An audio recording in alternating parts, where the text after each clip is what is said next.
नमस्कार। जब हम क्लाउड सोचते हैं तो दिमाग में आता है AWS के बड़े बड़े डेटा सेंटर्स, है ना, कहीं दूर। हाँ बिल्कुल, वही इमेज बनती है। लेकिन सोचिए, अगर AWS अपनी पूरी ताकत, मतलब हार्डवेयर, सेवाएं, सब कुछ आपके दरवाजे तक ले आए, आपके ऑफिस में। सुनने में थोड़ा अलग लगता है, पर हाँ, ये मुमकिन है। यही है AWS आउटपोस्ट्स, एक ऐसी सर्विस जो AWS का पूरा इंफ्रास्ट्रक्चर, API, टूल्स सब आपके अपने प्रेमाइस में, मतलब आपके लोकेशन पे ला देती है। तो आज हम इसी पे थोड़ी गहराई से बात करने वाले हैं। बिल्कुल। ये एक कह सकते हैं पूरी तरह से मैनेज्ड सर्विस है। मैनेज्ड मतलब AWS न सिर्फ अपना हार्डवेयर जैसे कंप्यूट, स्टोरेज, नेटवर्किंग आपके लोकेशन पे भेजता है, इंस्टॉल करता है। अच्छा। बल्कि उसकी पूरी देखरेख, मैनेजमेंट, अपडेट्स, पैचिंग सब कुछ वो दूर से ही संभालता है। अरे वाह! तो AWS का रैक हमारे डेटा सेंटर में, पर टेंशन AWS की, ये तो गजब है। हाँ बिल्कुल। तो इसका मतलब हुआ कि हम वही EC2, EBS, RDS, मतलब जो रेगुलर AWS सर्विसेज हैं, हाँ, ECS, EKS भी, हाँ, कंटेनर्स वाली भी, वो सब इस्तेमाल कर सकते हैं, लेकिन अपने ही इंफ्रा पर। एग्जैक्टली। और कंट्रोल के लिए भी वही AWS कंसोल, वही CLIs, SDKs, IAM पॉलिसीज। अच्छा। जो आप पहले से इस्तेमाल करते आ रहे हैं AWS क्लाउड में, कुछ नया सीखने की जरूरत नहीं पड़ती।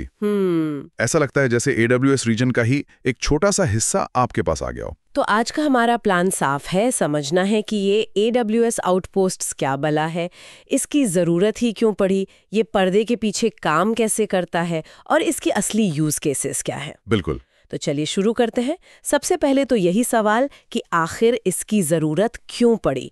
AWS का पब्लिक क्लाउड तो इतना पावरफुल है ही। हाँ, ये बहुत वाजिब सवाल है। देखिए, इसकी जरूरत कई वजहों से आई। कुछ इंडस्ट्रीज हैं, जैसे मान लीजिए हाई फ्रीक्वेंसी ट्रेडिंग है, या रियल टाइम गेमिंग। अच्छा। या फिर फैक्ट्रीज में जो ऑटोमेशन होता है, वहां एप्लीकेशंस को मिलीसेकंड्स या उससे भी कम लेटेंसी चाहिए होती है। मतलब एकदम तुरंत रिस्पॉन्स। हाँ, तुरंत।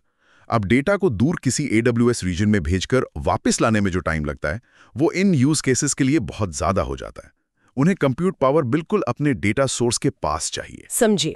स्पीड यानी लेटेंसी एक बड़ा फैक्टर है। हाँ, अल्ट्रा लो लेटेंसी कह लीजिए, वो एक मुख्य कारण है।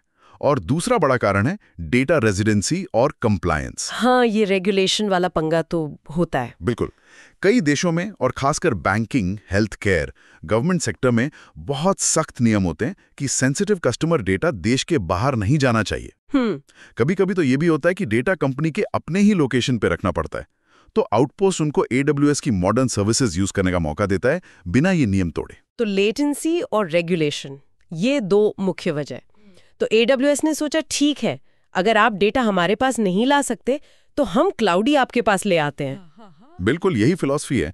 जिन वर्कलोड्स को या तो बहुत कम लेटेंसी चाहिए, या डेटा लोकल रखना मजबूरी है, या फिर जिन्हें ऑन प्रोमाइसेस और क्लाउड के बीच बिल्कुल एक जैसा माहौल चाहिए। हाँ, कंसिस्टेंसी। हाँ, कंसिस्टेंट ऑपरेशन और टूल्स, उनके लिए आउटपोस्ट एक बहुत अच्छा सोल्यूशन है।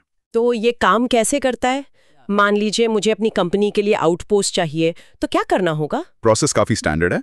आप पहले AWS मैनेजमेंट कंसोल में जाते हैं, अपनी जरूरत के हिसाब से कॉन्फ़िगरेशन चुनते हैं और ऑर्डर प्लेस करते हैं। अच्छा, ऑनलाइन ही? हाँ, फिर AWS आपकी साइट का एक सर्वे करता है, ये देखने के लिए कि भाई पावर, कूलिंग, नेटवर्किंग, ये सब जरूरतें पूरी हो रही हैं या नहीं। उसके बाद AWS की टीम आती है और वो हार्डवेयर रैक पूरा का पूरा आपकी बताई हुई जगह पर इंस्टॉल करके कनेक्ट करके जाती है। और इंस्टॉलेशन के बाद हमें मैनेज करना है उस डब्बे को। नहीं, यही तो कैच है। एक बार इंस्टॉल हो गया तो वो रैक पास के किसी AWS रीजन से कनेक्ट हो जाता है सिक्योरली। और इसी कनेक्शन का इस्तेमाल करके AWS दूर से ही उस पूरे इंफ्रास्ट्रक्चर की मॉनिटरिंग, पैचिंग, अपडेट्स, मैनेजमेंट सब करता है। आपको हार्डवेयर की फिक्र नहीं करनी। अच्छा। आप बस कंसोल में लॉगिन करते हैं और जैसे रीजन में EC2 बनाते हैं, वैसे ही आउटपोस्ट पे बना लेते हैं। यहाँ एक चीज क्लियर करनी है। आपने कहा रीजन से जुड़ा होता है मैनेजमेंट के लिए, तो क्या हमारा डेटा भी उस रीजन में फ्लो होता है? बहुत अच्छा सवाल है ये। देखिए, यहाँ दो प्लेन होते हैं, कंट्रोल प्लेन और data plane. Okay. Control plane यानी मैनेजमेंट वाला हिस्सा, वो रीजन से जुड़ा रहता है। वहीं से आप रिसोर्स बनाते हैं, अपडेट्स आते हैं वगैरह। ठीक है।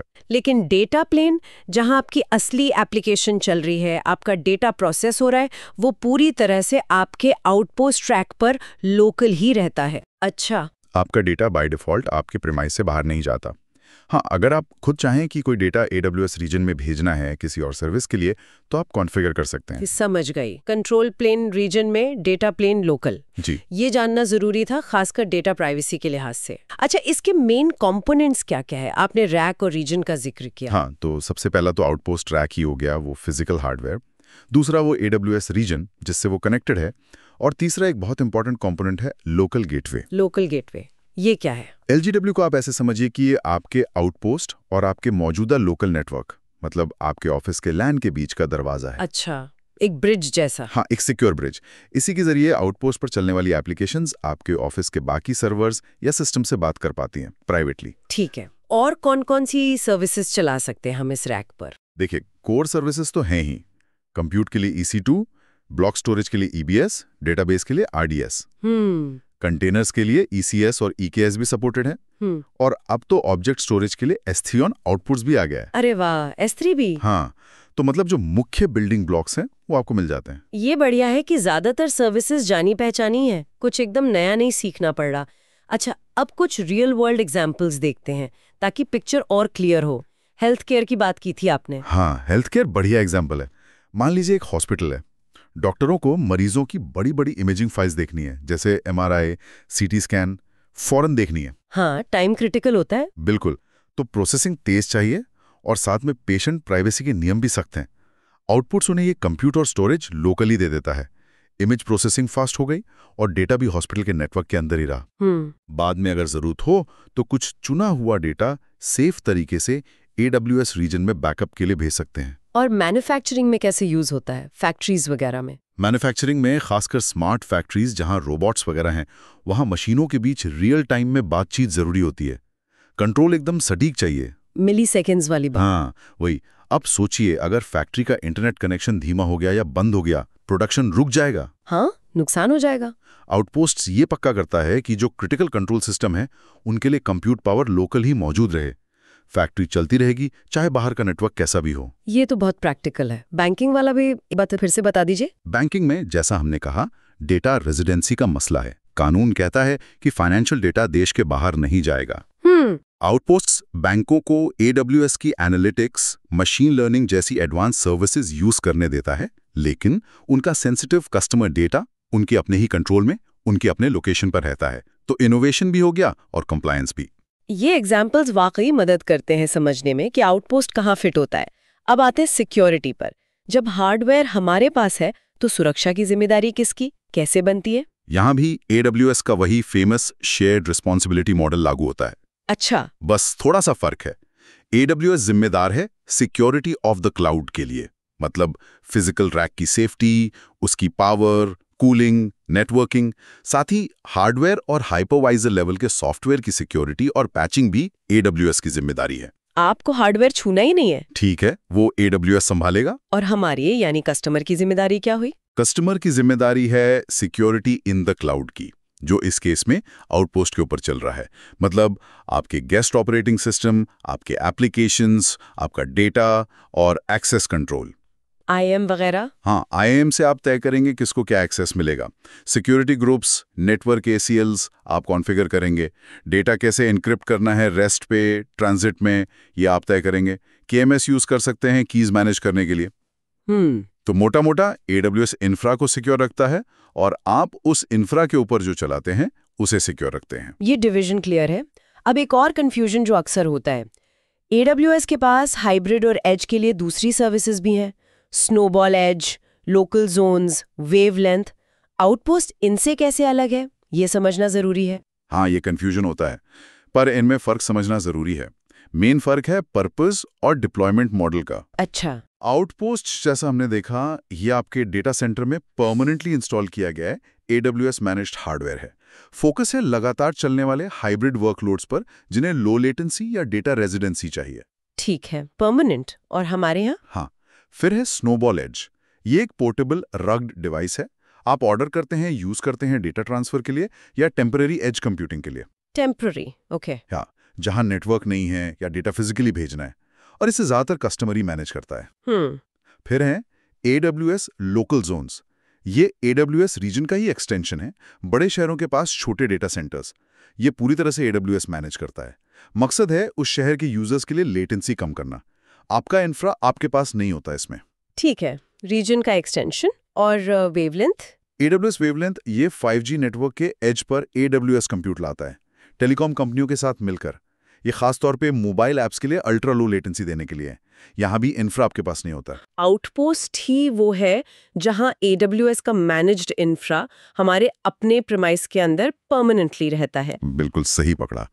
अगर जरूरत है on premises AWS managed infra की, तो जवाब आउटपोस्ट है। ये स्नोबॉल की तरह लाने ले जाने वाला या टेम्पररी नहीं है। ये आपके हाइब्रिड आर्किटेक्चर का एक परमानेंट हिस्सा है। और ये बाकी AWS सर्विसेज के साथ कैसे इंटीग्रेट होता है? आसानी से। हाँ, बिल्कुल सीमलेस है, क्योंकि है तो ये उसी AWS इकोसिस्टम का हिस्सा। आप क्लाउड फॉर्मेशन से आउटपोस्ट पर इंफ्रा डिप्लॉय कर सकते हैं, IAC जिसे कहते हैं। मॉनिटरिंग के लिए क्लाउड वॉच है ही, मैट्रिक्स और लॉग्स के लिए, एक्सेस के लिए IAM वैसे ही काम करता है, लोकल ऑब्जेक्ट स्टोरेज के लिए S3 ऑन आउटपोस्ट है। हाँ, वो बताया था आपने। और अगर आपको हाई स्पीड कनेक्शन चाहिए अपने ऑन प्रेमाइसेस नेटवर्क या रीजन से, तो डायरेक्ट कनेक्ट यूज कर सकते हैं।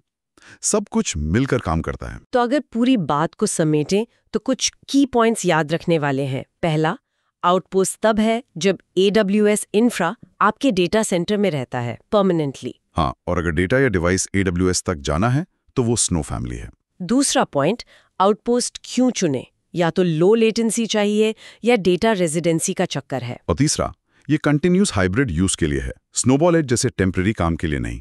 संक्षेप में कहें तो fully managed AWS infra on premises चाहिए। आउटपोस्ट्स ऑन प्रेमाइसेस और क्लाउड में सेम API और tools. Outposts low latency hybrid workload के लिए AWS रैक अपने पास। जवाब है AWS आउटपोस्ट्स। बिल्कुल, एकदम। ये हाइब्रिड क्लाउड पजल का एक बहुत इंपॉर्टेंट पीस है। तो ये थी हमारी आज की बातचीत AWS आउटपोस्ट पर। एक ऐसी सर्विस जो सच में ऑन प्रेमाइसेस और पब्लिक क्लाउड के बीच का फासला कम करती है।